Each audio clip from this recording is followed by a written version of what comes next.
ก็ตอนเช้าก็พูดแล้ว ชาติก่อนของเราไม่รู้มาจากไหนมาจากภูมิไหนชาติหน้าก็ไม่แน่ใจจะไปภูมิไหนและชาตินี้ก็ไม่รู้ทำอะไรชีวิตของเราไม่รู้อยู่เพื่ออะไรของเราก็ตามคนอื่นก็เรียนหลังจากนี้ทำงานเสร็จแล้วเกษียณแล้วรอแต่ความตายแล้วเกิดใหม่ตายอยู่ในวัฏสงสารหรือสังสารวัฏและไม่หาทางออกของเราเกิดมาเพราะว่ามีกรรมของเราตายเพราะว่ามีกรรมเวลาไหนอะไรที่เกิดขึ้นในชีวิตของเราเพราะว่ามีกรรมเนี่ยและทำไมของเราก็ไม่ได้หาทางออกนะคำสั่งสอนของพระพุทธเจ้าคำสั่งสอนของพระพุทธเจ้าก็มันหาทางออกศีลสมาธิปัญญาก็ทางออกศีลรักษาศีล5สมาธิก็ทำใจให้สงบหลังจากใจมันสงบก็พินิจพิจารณา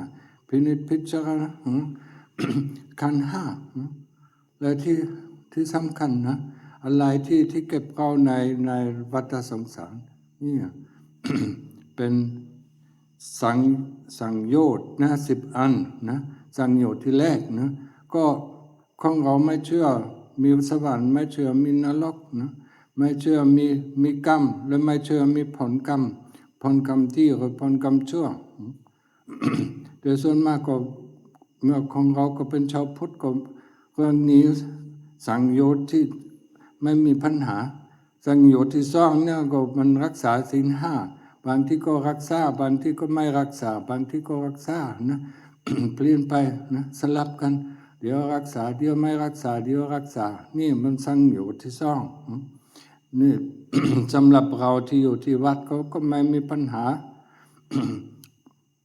แต่ เมื่ออยู่ในโลกนี้ก็มีปัญหาอยู่ มันกิเลสก็มันหากินหาสนุกสนานแล้วเริ่มเนื้อเริ่มตัวที่สำคัญที่สุดก็สังโยชน์ที่ทราบนะร่างกายก็เราของเราก็เป็นร่างกายแต่ร่างกายอยู่ในขันธ์5ขันธ์5ก็รูปเวทนาสัญญาสังขารวิญญาณนะจิตใจจะเป็นชาวของร่างกายก็ไม่อยู่ในขันธ์5อันไหนที่อยู่ในขันธ์5ก็อนิจจอนัตถทุกขะร่างกายก็อนิจจนะก็เกิดมาตายนะทุกข์นะก็มีทุกวันนะ อยู่เข้าก็เป็นทุกข์อยู่นอนก็เป็นทุกข์นะปวดขี้ก็เป็นทุกข์นะร่างกายป่วยก็เป็นทุกข์นะนี่ไม่ทำงานโน้นก็ไม่ทำงานก็เป็นทุกข์นะร่างกายก็เป็นทุกข์นะอนัตตาและจิตใจกับร่างกายก็ต่างกันแต่ของเราไม่ได้คิดแบบนี้ของเรายังไม่ตัดไม่ได้ของเราคิดว่าร่างกายก็เป็นเราก็เป็นร่างกายห่วงเรื่องร่างกายตลอดเวลาเกิดอะไรขึ้นนะนี่ห่วงเรื่องร่างกายนี่มันตลอดเวลานะมันต้องตัดออกเมื่อสังโยชน์ที่3ก็ขาดไปแล้วนะมันก็เข้าโสดาปันนะเมื่อโสดาปันยังมากที่สุดก็7 ชาตินะที่เกิดมาถึงนิพพานนะเนี่ยนี่เป็นทางชาวพุทธที่ต้องเดินไปนะไม่ใช่ ไม่ใช่เดินต้องไปอย่างน้อยเราต้องไปโสดาปันนะ อย่าหวงเรื่องร่างกายมากนะจัดนะเห็นร่างกายก็เป็นร่างกายเนี่ย และจิตใจก็เป็นจิตใจเมื่อกลับบ้านที่นากลางเราก็ดูรถยนต์ก็เป็นรถยนต์และคนขับก็เป็นคนขับมันต่างกันไหมจิตก็เป็นคนขับของร่างกายนี้เมื่อจิตมันนอนหลับก็ร่างกายไม่ได้ขยับเข้าใจไหมพยายามให้หน่อยอย่าเสียชาติเกิดนะเข้าใจไหม โอเคแค่นี้ก็พอสำหรับคนไทยพยายามหน่อยนั่งสมาธิเดินจงกรมนะทั้งใจให้สงบเมื่อใจสงบก็ตัดหลังกายออกจากจิตใจนะเห็นชัดๆนะนี่สังโยชน์นี่สำคัญที่สุดนะส่วนมากสังโยชน์1 2เราก็ไม่มีปัญหาของเราก็เจออยู่แล้วนะรักษาศีล 5ก็ไม่ยากเท่าไหร่แต่มันตัดจากร่างกายมันยากมันลำบากนะโอเค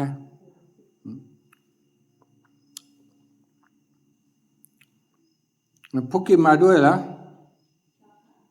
มากี่วันวันที่14โอเควันที่14ก็มีงานพระป่านะไม่ใช่เดือนจะมาไหมไม่ได้มาทำบุญไว้แล้วทำบุญไปแล้ว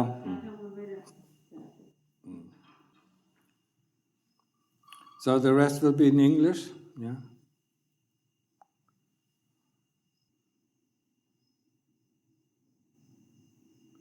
So we should reflect about our life, yeah.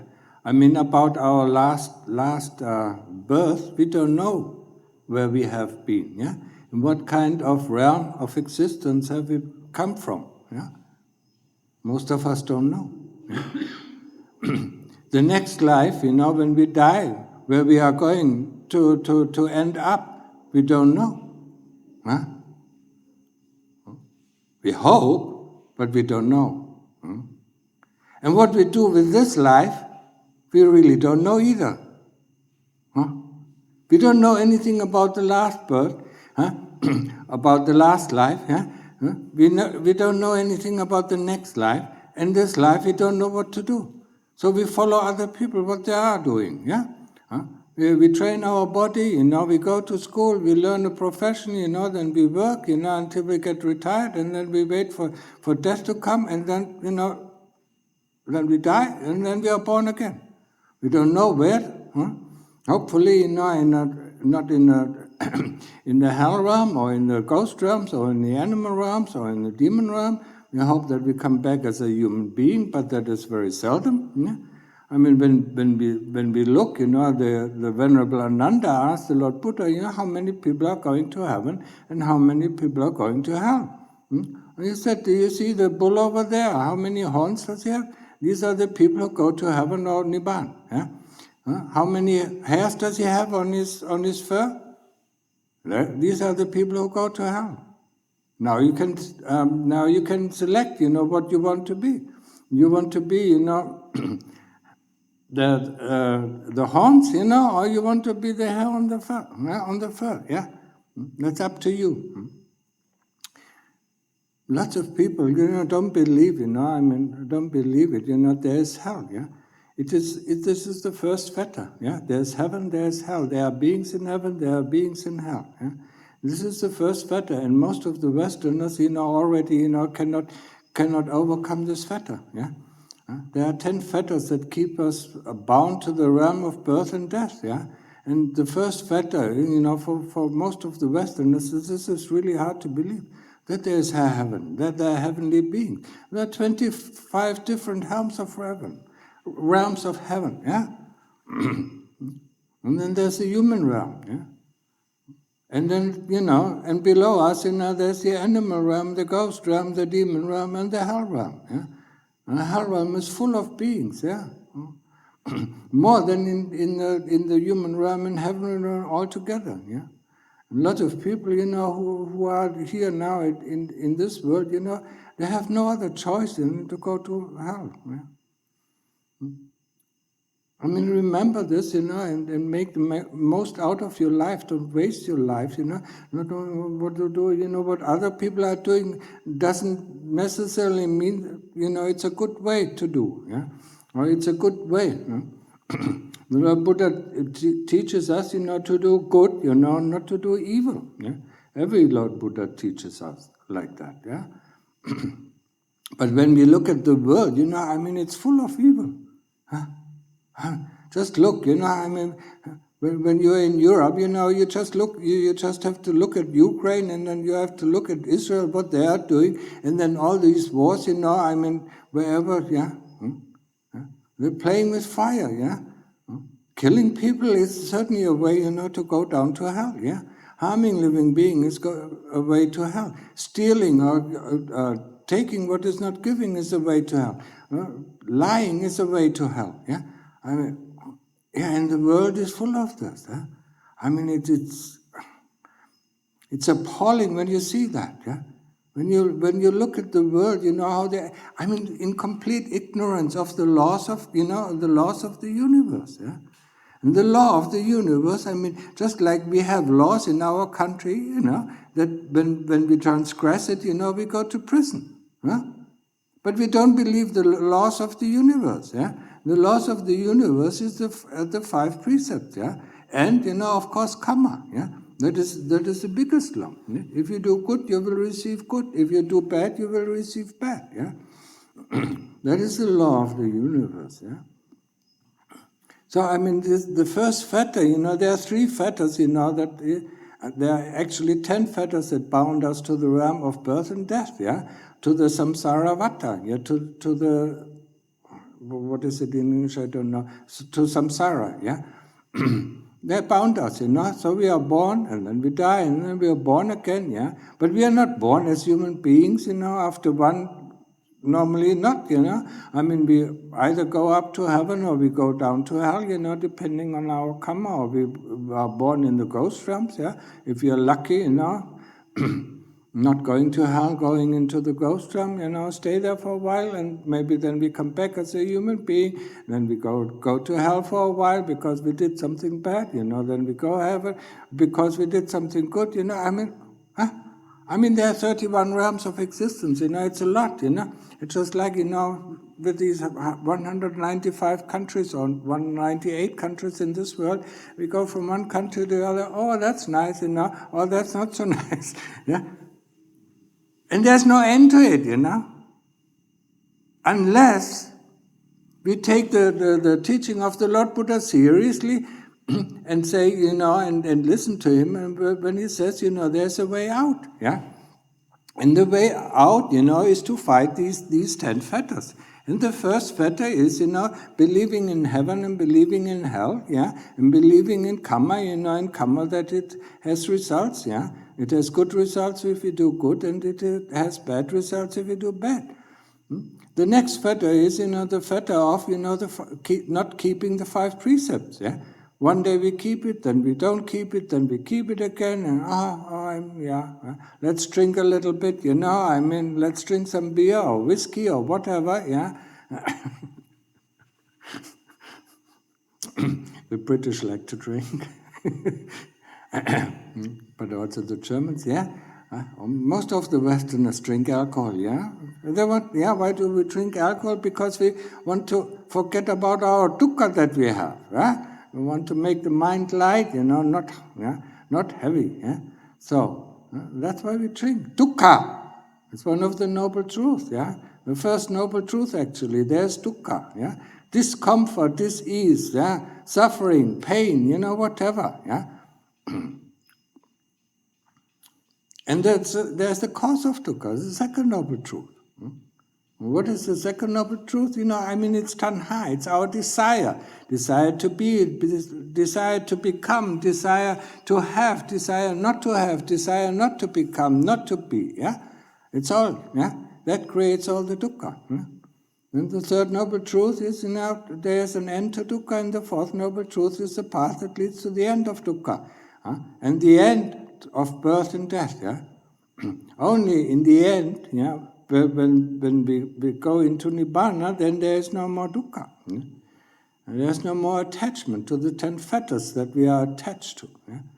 First, the second fetter, is about not keeping the 5 precepts.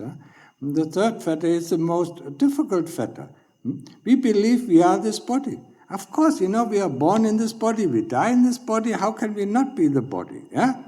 It's like you're born in a car and you die in the car and you never get out of the car, so you think the car and the driver are one and the same thing.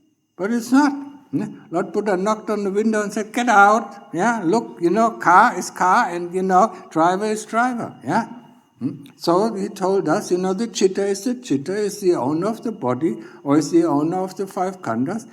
The 5 khandhas are the 5 khandhas and the chitta is the owner of the 5 khandhas. Look at it, see it, realize it, yeah. To see, to understand, that the body is not self, yeah, or we are not the body, is probably the most difficult thing. Yeah, we are so attached to the body. The moment body gets sick, we worry so much. We run to the doctor. Can you not help us? This. Yeah, but the bodily pain already starts in the morning. We wake up and we don't want to get up. We are hungry. We are thirsty. We need to go to the toilet. We are tired. It's all dukkha of the body. Yeah, body is full of dukkha. Yeah, dukkha. And it's a anicca, it is born, it gets older, it gets sick and it dies. Yeah? Anatta, that is the principle that we have to realize, that the body is the body and, the chitta is the chitta. When the chitta moves, the body moves. When the chitta doesn't move, when the chitta is calm, then the body doesn't move. Yeah? We have to find that out, we have to investigate it. Yeah? If we cut this attachment, then, yeah, and the first 2 fetters are also, cut down, then we can enter the stream, yeah. And the stream, guarantees us that at most 7 lives, we are born as humans or in heaven, yeah. And that is a nice, preview, yeah. And that is what we as a Buddhist, should aim for, at least the minimum. Yeah?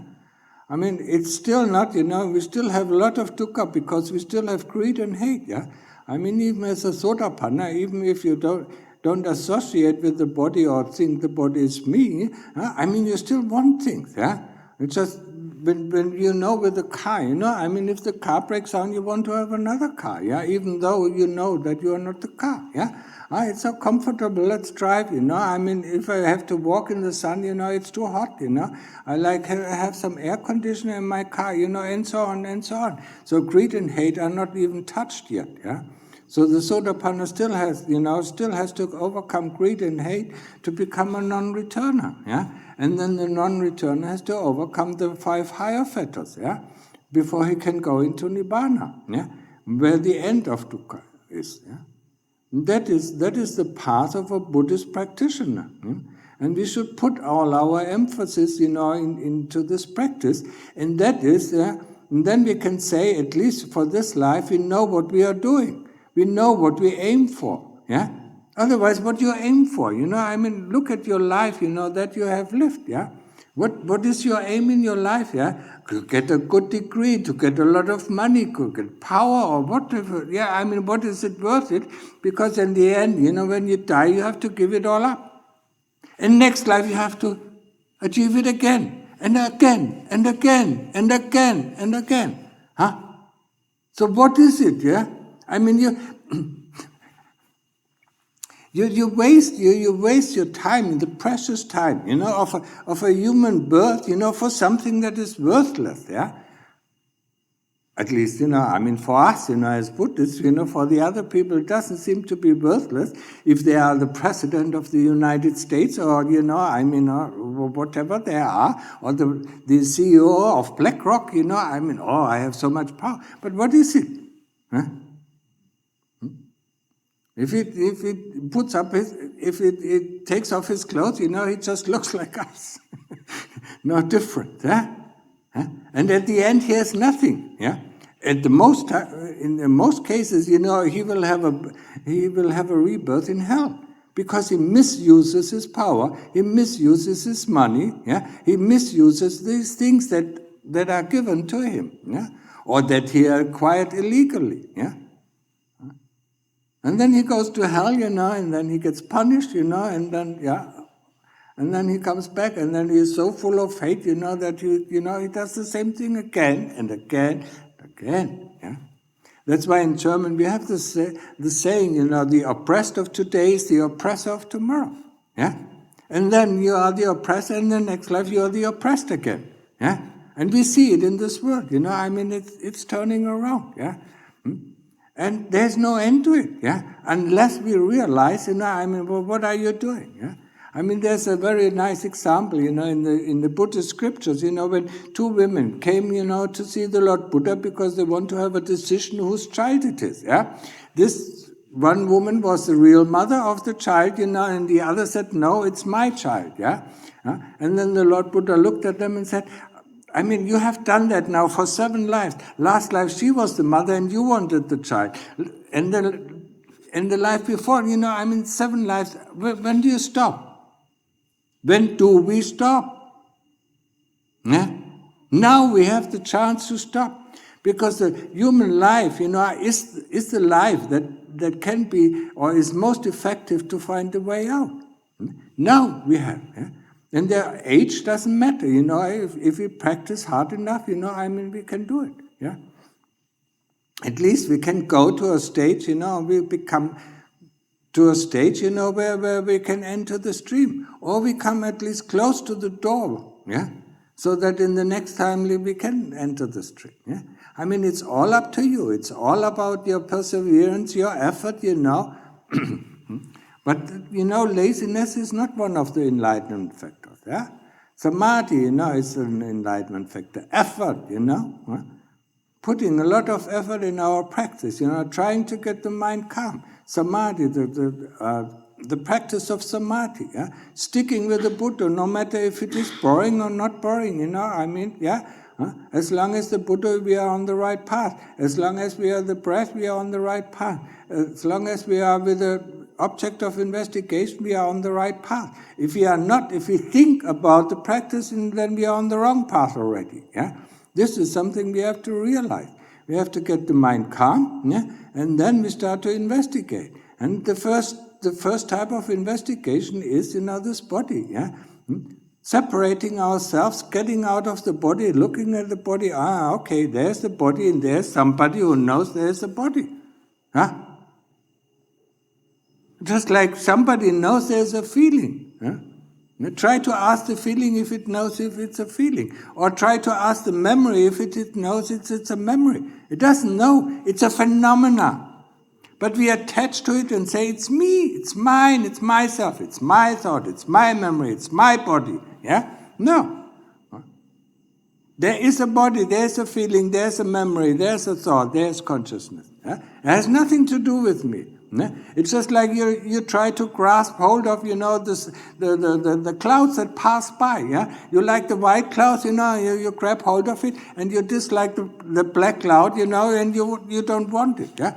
It's the same thing, yeah? Feelings come, feelings go, yeah? Memories come, memories go. Thoughts come, thoughts go, yeah? Don't grab hold of it, yeah? Get detached from it and see there is, there's this body, and that is the most difficult thing, because we got stuck in this body. We were born in this body, and most of the time, we will die in this body, yeah? And never see the reality that the body is the body and the chitta is the chitta. Okay, that's enough for today, huh? If there are any questions, you can ask them now.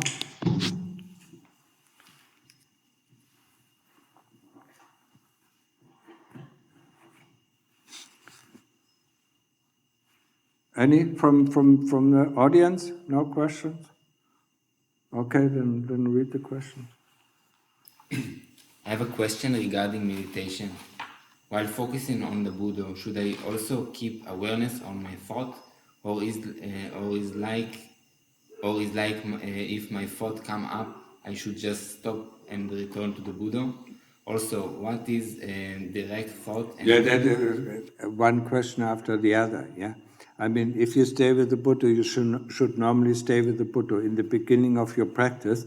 I mean, when you see there's a thought coming, you should say there is a thought, and then instantly return back to the Buddha. Yeah. So the next part. What is direct thought and evaluation, and how should I use it in meditation? What evaluation? Direct thought and evaluation is like the fourth jhana. The fourth jhana? What is he talking about, the fourth jhana? Usually when in the fourth number number one, the jhana, they say direct thought and evaluation, so it's combined. I'm not, I mean, do samadhi, that is, that's what I'm talking about, yeah. And is it okay to switch between the breath and Buddha? No. When you do, I mean, you have to take a session, yeah? You have to take a session and say, okay, 1 hour, 2 hours, I sit with the Buddha, and then you stay with the Buddha. In the next session, I mean, after you finished, your Buddha session, you can do the breath, yeah? In the beginning, if the mind is completely, going in and going out constantly, you can do the Buddha with breathing in and the Do with breathing out, yeah? That's it, yeah? But you should not switch, otherwise, the switching of the mind is that what we don't want, yeah? We want the mind to be stable on one object, yeah? That's why switching while we do one session is not a good thing. Yeah? Okay, next. 3 questions from the same person. I'm really grateful I'm able to ask this question to you regarding my spiritual life. I'm 21 years old, college student, and I have been struggling with the following question. Please help me. 1. I have to study to get a job, to pass an exam, but I cannot find any motivation to prepare for it. I do study, but not consistently. I feel like I want Dhamma to have number 1 priority in my life, and that sati is gone when I study. If I lose focus while studying, thoughts go wild. So why not rather meditating? And I wish to not be reborn anymore. And those worldly tasks like job and study, job and study just feel robotic to me. Although I know they are important. My family expect I should do the studying and clear the exam. And they invest a lot in my studies, but it feels more like a chore to me. Well, sometimes it's interesting, but mostly a chore. I know I will regret in the future if I will not clear the exam. I am wasting an opportunity. Yeah. I mean, he doesn't find any motivation to do the study. Yeah, I mean, he has to decide, I mean, if he has never practiced before, the practice is much more, it's much more difficult than studying, for your exam. Yeah? I mean, there is one way where you can find, yeah. I mean, in the morning he should do one hour of samadhi, yeah, and then he does his, then he learns for exam, yeah. And in the evening he does another hour, yeah, of samadhi. Concentration is what you need for, even. If you want to pass samadhi, you need concentration. If you want to pass an exam, you need concentration. Yeah. So, I mean, if his mind goes all over, I mean, switching from here to there, I mean, whatever he reads, he will not understand. Yeah? But if he has sati, if he has concentration, yeah, then I mean, whatever he puts his mind to, he can do it. Yeah. But I mean, I cannot decide for him if it is better for him, to go the monk's life, or not. That is what he has to find out. Yeah. Sometimes it's better, at least, to have your master degree or bachelor degree, and then go. Yeah. Because if you don't like the monk life, especially for Westerners, I see them, after 4 years they get dissatisfied, and then return back to Leila, and they have nothing. Yeah. So. What is the other question? Yeah. The second question is divided to. One thing that troubles me the most is in my heart is loneliness. It's loneliness. Yeah, I mean, everybody is lonely. No matter if he has a girl or boyfriend, I mean, or a husband or wife, you're still lonely. Yeah, that is the problem that causes all the dukkha. We are separated from our true self. Yeah.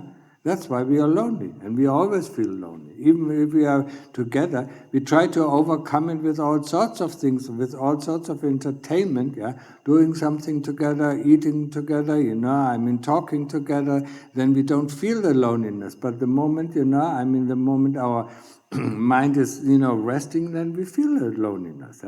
Even if your loved one is next to you, you feel lonely. Because we are separated from, and that is the basic principle, we are separate from our true self, And to find that, you can find that in Samadhi, If you really enter Samadhi, then how can you feel lonely? You're connected to everything, You're connected to the universe, you are not separated, What separates you is thinking, memorizing. Cogito ergo sum. I think, therefore I am. If I don't think, I'm not anymore. So I'm not separated from anything.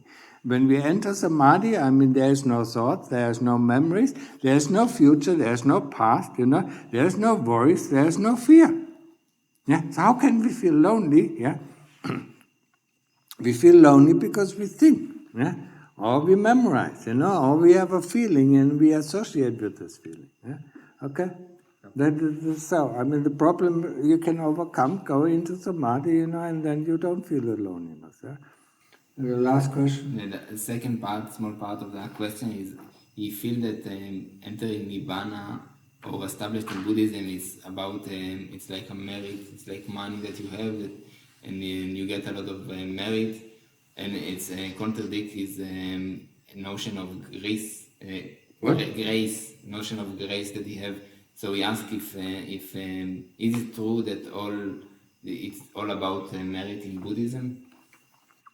It has nothing to do with Buddhism. It has something to do, with going on a long path. When we are born, then we learn to walk, then we learn to talk, and then we learn to read and write. A 5-year-old cannot go to university. It has to go, life after life after life after life after life until he can study at the university. It takes a long time, But the merit, the merit that you accumulated in each life, helps you in the next life to go one grade higher. You go from the 5th grade to the 6th grade, 7th grade, 10th grade, then you can enter university, and then you can achieve, the thing. It's not true, that an arahant is born in one lifetime, An arahant, he has to train, for eons of lives, before he can become an arahant. But because we don't know our past, what we have done in our past, so it is possible that in this lifetime we can become an arahant. We just have to try, So. Last question. I've been meditating for quite some time, 2-3 years, on and off. Only one long time ago, I get some sense of bliss for meditation. Nice feeling below the stomach region and the mind still and cool. But lately, I'm doing constantly Buddha meditation, and I don't know when I'll get to Samadhi. If you go out, if you're here, and you want to go to Beijing, the only thing you can do is take one step, at a time in the right direction, and then you will end up in Beijing. It's the same with Samadhi. You just stay with the Buddha, until you enter Samadhi. The problem is our expectations, Is this Peking? Is this Beijing? Is this Beijing? Oh, it looks like, because we heard something, No, this is not Samadhi. You will know when you enter Samadhi, and if you think, this is Samadhi, then it is not Samadhi. Expectation is that what, most of us, especially if we are trained in the West, this, achievement, we need to achieve something, No, there's nothing to achieve, there's just to observe. And if you observe correctly, we fall into Samadhi, If we try, this is a shortcut, that is a shortcut, there is no shortcut, yeah? Just stay with the Buddha, know the breath, how at every moment, and then you will enter samadhi by itself, yeah? And if you concentrate it enough, yeah, but most of the people and the young people, and nowadays the old people are not anymore because they're constantly hanging around with their smartphones, how can they concentrate, yeah? Their mind is all over the place, huh? Because 100% concentration is 100% samadhi, yeah? So, that's it, yeah? Concentrate on it, yeah, and the more concentrated the easier it is to get into samadhi. And don't worry about it, just, worry about making one step forward, yeah? And if you do one step forward in the right direction, you will end up there, yeah? Okay? So, any questions from the audience? What is this? Nicolas? Hast du alles verstanden? Ich habe alles verstanden. Okay. Roy? It's difficult, but who says it's difficult? Huh? Some people say it's easy. Huh? It's neither easy nor is it difficult, it's just do. Yeah? Just observe what is happening. We don't want to observe. Huh? When we study science, how did these laws of science, be established?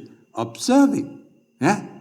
The law of gravity. Yeah? You observe the apple falling down from the tree. Yeah? And then you got the idea. So if we observe the breath, then we understand what is going on in our body. Yeah? The more we observe, the more we know. The more we think, the less we know. Okay? Understood? Not yet. Next life. Next time. Okay? Now let's go and practice, yeah?